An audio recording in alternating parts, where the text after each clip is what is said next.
finally there's a new good loot shooter on the way. In today's video I will go through my first impressions of the Outriders demo, which to me wasn't that new since I played basically the same demo over a year ago on the Outriders recording event in Poland. So if you actually want to watch my first impression ever on the game, you could check the videos in the pinned comment. However though, they did add one more side mission and the new class Technomancer for this demo. So it might not have been that much new stuff for me, but I got to play a bit more and also playing at home from my own hardware, which is always a different experience compared to a recording event.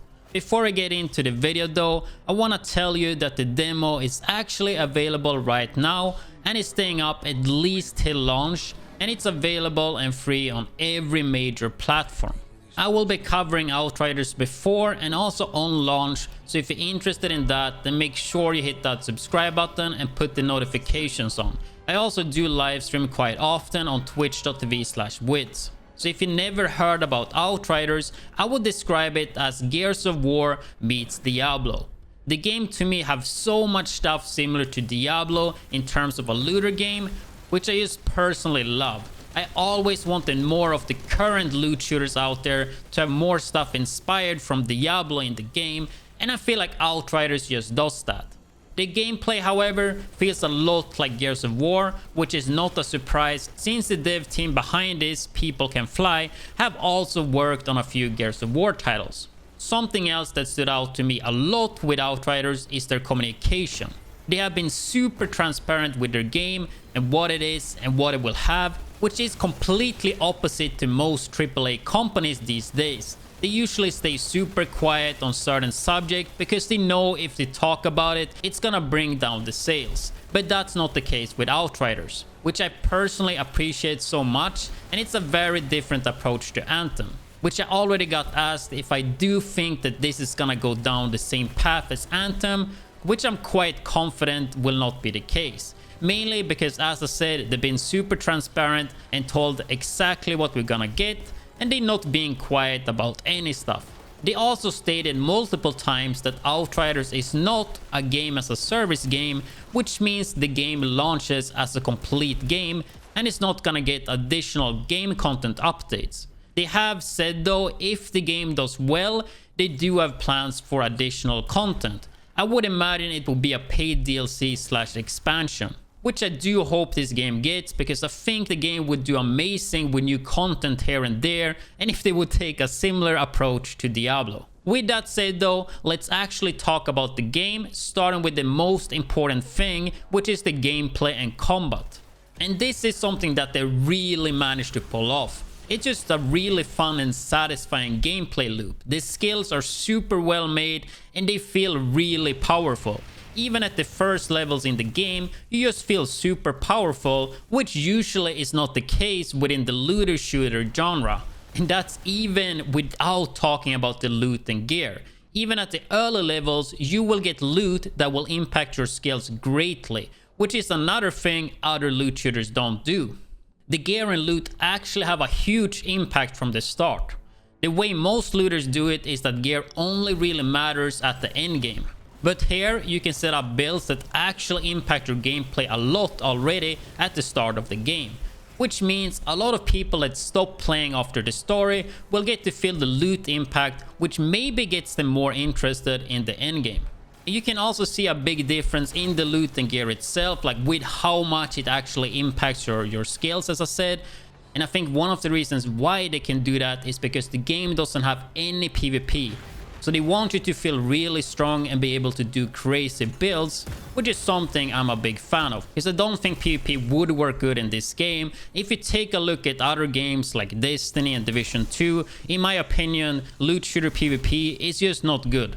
On top of that, the 4 classes feels all really well made and somewhat balanced to each other. They all feel strong and good in their own way. Of course, when the game launches, there will become a meta, because that is always the case, but I do believe there will be a reason to play or want to have certain classes with you in a group because of some niche things they do, and depending on class and build, you can synergize really well with each other. The gunplay in the game feels okay. It's not the best, but it's also not the worst. It does feel really satisfying using a hand cannon, rifle or sniper and just one-shotting the enemies, especially with how much gore the game have. Seeing the heads fly off is just so satisfying, to say the least. And even if you don't have those super hard-hitting guns, just killing stuff in general in this game just feels really good.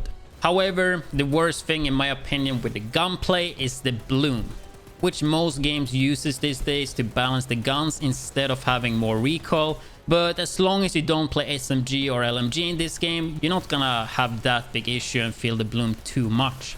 I know I talked a lot of good stuff here, but there are of course some bad stuff even when it comes to the gameplay, and probably the worst thing in my opinion is the movement and also the cover system. The movement just feels really clunky, and personally I don't know, I feel like a lot of games these days just going backwards with the movement, trying to make it look and being more realistic, I guess. I don't think that's the case here with Outriders though, but I once got used to the PUBG movement, and I think if you can get used to PUBG movement, you can get used to anything. So I don't think this is a big issue, since I mean if you play this a lot, you will get used to it eventually. The cover system, however, is really bad implemented, and it just doesn't work or feel good at all, especially if you're used to the Division 2 cover system. The thing is though, you're not supposed to use cover in Outriders. You're supposed to play fast-paced and aggressive, hence why they reward you to play aggressive, and you also heal your character by dealing damage or killing enemies by default. But I can't help to wonder, why did they even add it? I know some people will get confused and use it, because if there is cover system in the game, most of the time it is beneficial to use it. However though, when I started to record this, I just read a Reddit post where they updated us about week 1 in the demo, and it said that there will be improvement to the cover system, so maybe it will feel a bit better later on. We will just have to wait and see. Even though personally I don't think it will matter too much, but maybe when you're playing the end game and the higher world tier, you might have to use it. So moving on to the performance, and this was one of the things where I had the most complaints. But the more time that went on, most of the things I had big issues with got actually fixed or are getting fixed in the future. So the first thing I noticed was the 30 FPS cinematics, and it actually felt so bad to me that I couldn't watch them. But they already responded on day 1 that they will have 60 FPS cinematics on for the launch. Something else was the motion blur while sprinting, and there was no option in game for that, but you could actually change it in the config file, and it did respond that they will have an option for launch. Then we have my biggest problem and my biggest worry for the game, and that was just the performance overall. The first days I had big issues with performance. Low FPS, lots of FPS drops, and it just didn't feel smooth at all. However, just a few days ago, I heard that you could force DirectX 12 instead of 11, and god was it a big difference. I think my GPU usage was quite low, around 50 to 60% on DirectX 11, which is the standard for the game, but if you force DirectX 12, it would utilize 90 to 100% of my GPU, putting me at 100 plus FPS most of the time, and I think sometimes it went up to like 170, and I played on 144p. I did decide to lock my FPS to 120 though, because I don't want to have the drops from 170 to like 100. So I was super happy with that, because that was my biggest concern with the game. I did hear that it would crash way more often on the DirectX 12, but my game it didn't crash a single time. So honestly, in terms of performance that I thought was the biggest problem right now, it's actually pretty damn good. I just hope the game gets a bit more optimized, but right now I would say it's pretty good if you play on DirectX 12. So to wrap up the video about the Outriders demo and the game in general, I am mainly super positive, and I feel like there's not really any question marks, which usually a lot of other demos and betas will give you. Outriders have shown all their cards, so we know what to expect, and it looks damn good. I'm really excited to grind the game on launch, and I just hope it holds up to what we heard. I think it will be a game you grind a few hundred hours on launch, you get done with the content, and hopefully the game does good enough so they can invest the money they made to make more paid DLCs or expansions, because I think the game would do really well with more additional content. Let me know in the comment section below what you think about Outriders. Have you tried the demo? Do you agree with my opinions? And so forth. If you are interested in more Outriders videos before and on launch, then make sure you hit that subscribe button. You can also watch me live on twitch.tv/widdz. But with that said, see you guys in the next video.